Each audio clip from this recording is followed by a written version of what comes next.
Hi guys, welcome back to yet another fun DIY refitting good old Athena video. I'll start out this video here in the workshop, but hopefully a little later on we'll be able to go aboard Athena and start tearing into the interior to take care of some of the prep work for dealing with the structural members I mentioned in the last video. The last couple of days have been filled with a bunch of glorious sanding.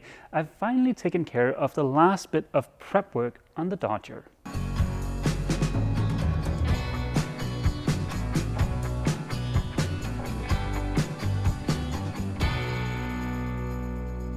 And here she is, fully prepped for paint. Although I actually don't mind this sort of battle-distressed X-Wing look. I think it's kind of cool. But yeah, she's finally ready for paint. I used the first coat of primer as kind of a guide coat. So I've been over this a bunch of times. I've sanded, I've found small imperfections that I've faired and then sanded again. And now I've finally reached the intersection between I want a spiffy result and I don't want to do this anymore. I've checked with a local car painting place, and it turns out as long as I provide the paint, which I already have because it needs to match the rest of the paint aboard the boat, and I've taken care of all of the prep work, which I have, it's actually going to be cheaper for me to have them painted than for me to buy the tarps I need to build a temporary painting booth here in the workshop. So yeah, I think I'm going to cheat a little bit. I desperately want to get started on those structural members aboard Athena, so I think my time is better spent there rather than trying to deal with the Dodger. And the thing is, if I attempt to paint this, I am most certainly going to mess up the paint job, which is going to require wet sanding and polishing, just as I did on the cabin tub. And that's going to take a lot of time. So yeah, we're going to have this painted professionally, and then I can move on to other and more exciting stuff. I still want to get some experience with spray painting. That is something I've had on my wish list for years. But I think something like this hatch cover here might be more suited for a complete novice. This seems a little bit more advanced. In completely unrelated news, this is the mainsail for the 30-foot sailboat I live aboard. This sail is circa 1989. As you can probably see, this sail is not doing all that well. Someone, this little guy, had a go at chewing on it. So there are a bunch of holes in it. And there's a bunch more holes down here. I'm not terribly upset about it because the sail is ridiculously old, and also, well, that's just what happens when you've got a dog. Why am I showing you guys this? Well, because I've ordered a new mainsail for Obelix. In 48 days, Ava's gonna join me here in Denmark for 2 weeks. And while she's here, we're gonna go out for a little bit of a sail. When we were planning Ava's visit, I asked her, is there anywhere in Europe you wanna go or anything you wanna do while we're here? She's only ever been to Europe once before, so I figured she might wanna check out Paris or Rome or Edinburgh or Berlin or whatever. And after a bit of back and forth, she asked, well, could we just go sailing? Ding, ding, ding, world's luckiest guy right here. Now, it's not gonna be a super long trip. More than likely, it's just gonna be a long weekend. Still, I feel very fortunate. I was gonna order a new mainsail for Obelix anyways, because as soon as Athena is back in the water and I can move aboard, well, then I'm gonna put Obelix up for sale. And I don't wanna do that without, well, sails. I better get this thing wiped down so that I can hopefully drop it off at the paint shop tomorrow. I've got some exciting packages on the way, so let's just cut to me walking in through that door with something in my hands. As you can see, I am not walking in through the door at the workshop, nor do I have anything in my hands. There has been a change of plans. I was planning on showing you guys the expanding epoxy foam that I'm most likely going to use as a core in the new rudder. I was also planning on using that epoxy for some experiments, but unfortunately it's stuck somewhere in Germany. Also, it turns out I'm out of PVA, so I'm going to have to hold off until next week to vacuum infuse the second rudder shell. I blame my jet lag brain for that mistake. Fortunately, to keep myself from getting bored this weekend, I've got a literal boatload of fun to deal with here aboard Athena. I'm of course referring to the structural members. It is still way too cold for me to work with epoxy. It'll be a few more weeks, but I can certainly go ahead and get started on the prep work. And that means tearing out most of what you see here. As I've mentioned before, Ava and I are going to use this opportunity to make some changes to the layout here aboard Athena. And that means most of the plywood that's used to construct the interior of Athena just goes straight to the recycling center. For instance, all of this stuff right here. I am gonna see if I can salvage some of the nicer pieces of teak, but other than that, this is just pure garbage. Enter stage left, the chintziest of all the chintzy reciprocating saws.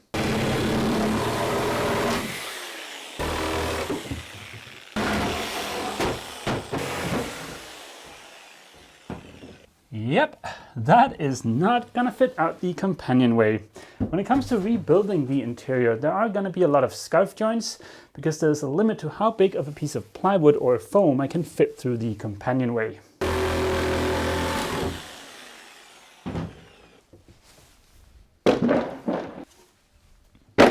If nothing else, that certainly freed up a lot of space. Now, let's start from over here and just work our way around.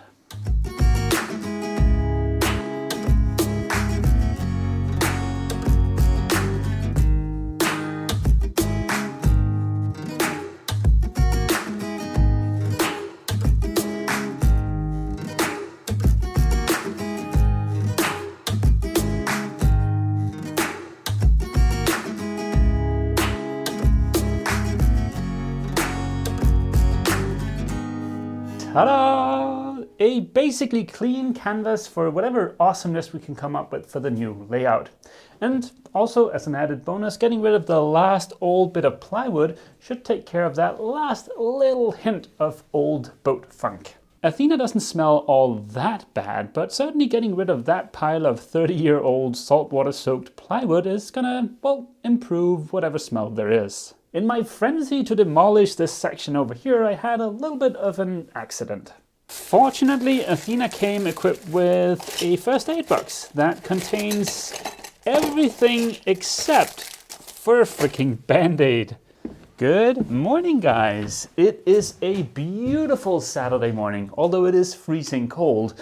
As you can see up on the deck and on the hatches, a lot of frost has formed, so it is definitely still way too cold to work with epoxy. I picked up some of the ever-important band-aids yesterday so I don't go dripping everywhere. With these secured, let's go ahead and continue.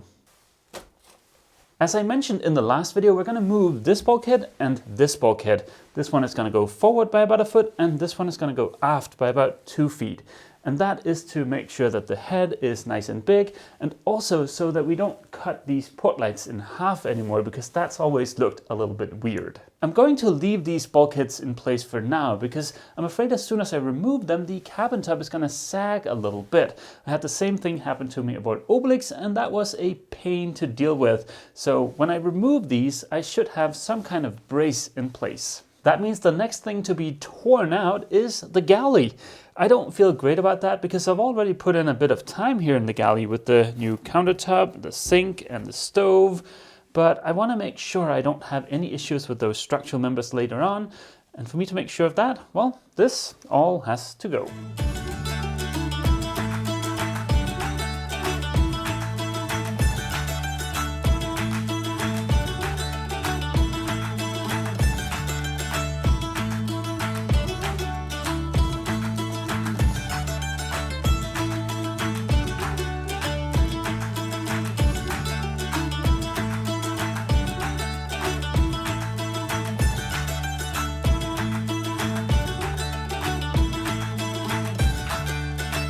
Ta-da! No more galley. That was a delightful way to spend 3 hours. As you can see, both the galley and the settee was just a little bit of 12mm plywood, so it's going to take a little bit of time to rebuild, but it's not going to be very expensive. Both the settee and the galley are placed on top of the cabin sole, as you can see here. So for me to get to the structural members that are underneath here, well, I had no other option than just to tear into this. And like I've said, now we have the option of making some alterations to the layout. Sure, it is a little bit of a shame to have to tear out all of the work I've already done, especially in the aft cabin, which we'll get to later. But yeah, here we are, and I am very excited about getting to rebuild everything. That is going to be a lot of fun. Believe it or not, but there is more of a silver lining to this situation, because one of the things I'd like to make sure is 100% spiffy here about Athena are the knees. Aboard a sailboat, a knee is one of these doohickeys, and this is essentially what makes sure the mast stays upright. To these are bolted the chain plates, and then to the chain plates is secured the standing rigging. So you want to make sure that these are in good working order. I've already poked around here a bit, and I don't think I need to replace all of this, but there is definitely a little bit of a soft spot around the edges here.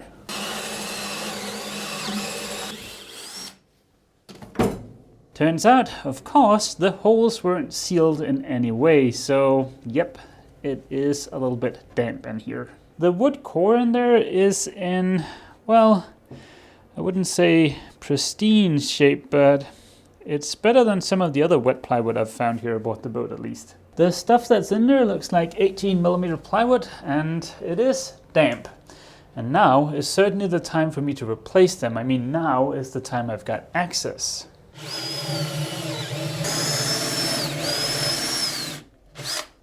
Yep, looks like we've got a similar situation over here on the port side. Only the plywood over on this side is maybe in a little bit of a worse shape. Potentially having to change the knees here is not that big of a deal. They're small, relatively easy to handle. Having to replace the main bulkhead, on the other hand, that would be a right pain in the behind. There's only one way to figure out what I'm up against here, and that is to grab a small core sample. Whew. I feel so lucky right now. At least this little sample here is bone dry, and the wood is a nice color. I took this little core sample here from where the chain plate attaches to the main bulkhead, so if there was any kind of water damage, it would be likely to be right here. Now, of course, the question is, am I also lucky over here on the starboard side? I think it's safe to say that I am on a lucky streak. Woohoo!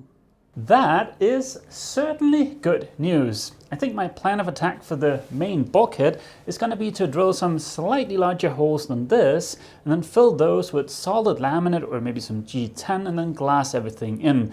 That should protect the main bulkhead in case the chain plate starts leaking again at some point. Thusly uplifted by my good luck, let's go ahead and expose this area here so I can get a better idea of how much fiberglass and how much epoxy I need.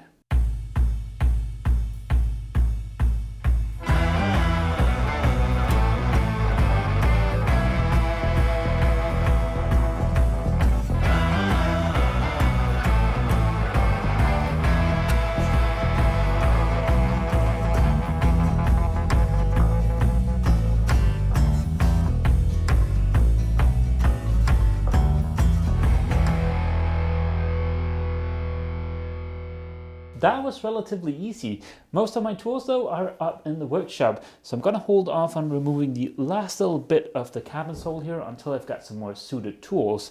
I don't want to use the reciprocating saw and then accidentally saw through the hull. For me to figure out how much fiberglass and epoxy to order, I basically just need to know how big of an area I need to cover. That will tell me how much fiberglass I need, and that in turn will tell me how much epoxy I need. I'm basically gonna match the way these structural members were originally attached to the hull. I don't know if the camera's gonna pick it up, but you might be able to see kind of a V shape here. There's a little hump here, and that gets sort of narrow towards the bottom down here. This guy is roughly 25 centimeters tall. So to cover this, I would need 50 centimeters of fiberglass, but of course I also want that to actually attach to the hull. So let's add 2 times 15 centimeters to that. So that's 30 centimeters. So the width of the fiberglass will have to be 80 centimeters. Let's say we make the length a meter. That gives me plenty of material to tie into this. So to cover one of these guys here, I would need 0.8 square meters. I've got 6 of these here I need to reinforce. So that's 12 combined for both sides of the boat. That means 9.6 square meters, or let's round up and say 10 square meters. And then there's still the matter of this guy, both sides, and these things here in the middle. The funny thing about these guys is the fact that they stop short, so they don't extend all the way through the boat. They actually stop right here. Through the magic of measuring, it turns out these are roughly 2.5 meters long. They are, again, 25, so that would be 50 to cover it, plus the 30 to attach it. So let's say that's 80 times the 2.5 meters. I don't want to bore you guys too much, so I've added up all the different little shapes I need, and I estimate that I'm going to need to cover 17 square meters, which is quite a lot. Just to ballpark this, let's say I use 600 gram biaxial to cover those 17 square meters. That is going to be 10 kilos per layer, and 600 gram biaxial gives me roughly 1 millimeter, rounding off.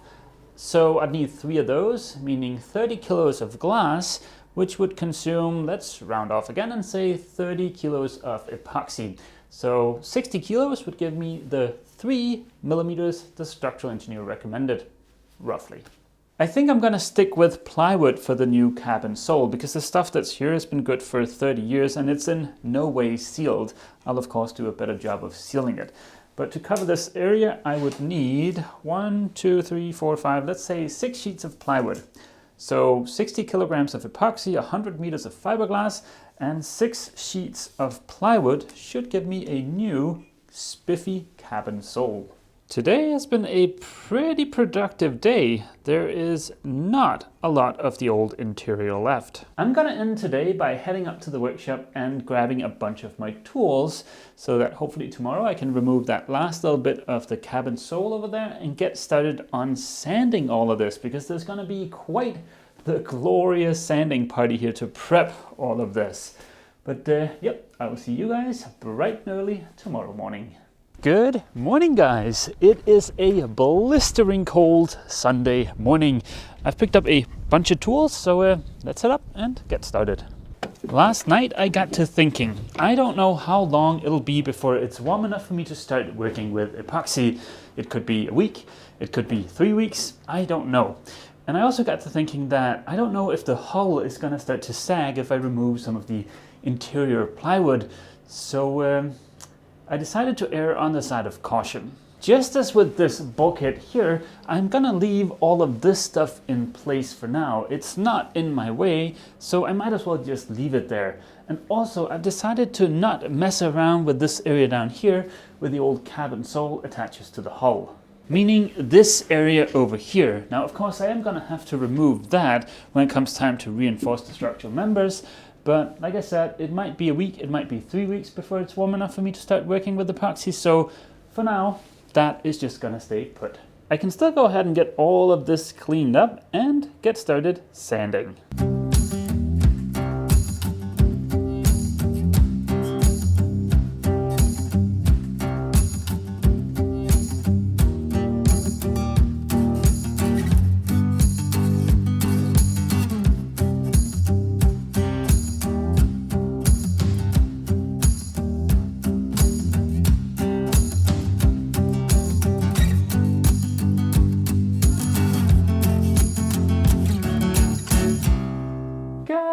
Dang it, I am out of paper for my contraption here.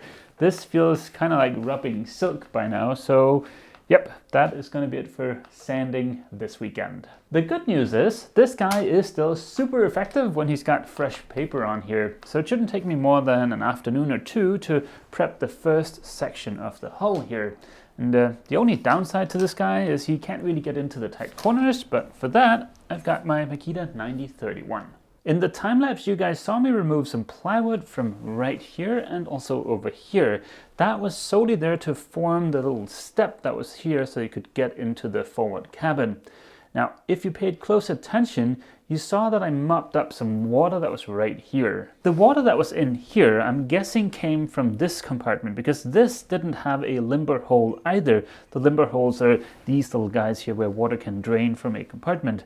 So this filled up and just kind of overflowed into this smaller area.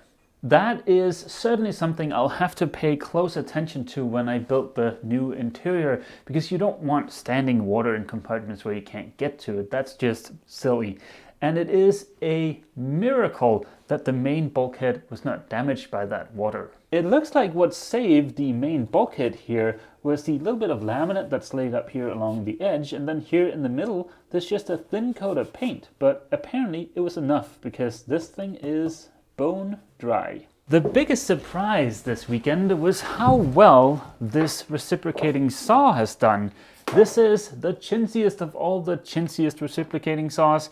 I think I paid like $15–20 for this thing. It was very, very cheap, but it's doing a pretty good job. It's certainly not meant for detail-oriented work, but for just tearing through stuff quickly, it gets a big thumbs up. I had hoped to get a little bit more sanding out of the way this weekend, but seeing as I'm out of paper, that is not gonna happen. At least I got a little sneak peek for what I'm in for this spring, and well, I think it's not gonna be that bad. I mean, there is the matter of the oh glorious itchy dust, but you know what they say, itchy dust is temporary, a spiffy hull is forever. Over the last couple of months, I've received a ton of suggestions as to how I should deal with the structural members. I want to thank all of you who have submitted suggestions. I think what I've chosen here is the best option for me because it's going to be a nice long-term solution that does not require me to brace the hull from the outside.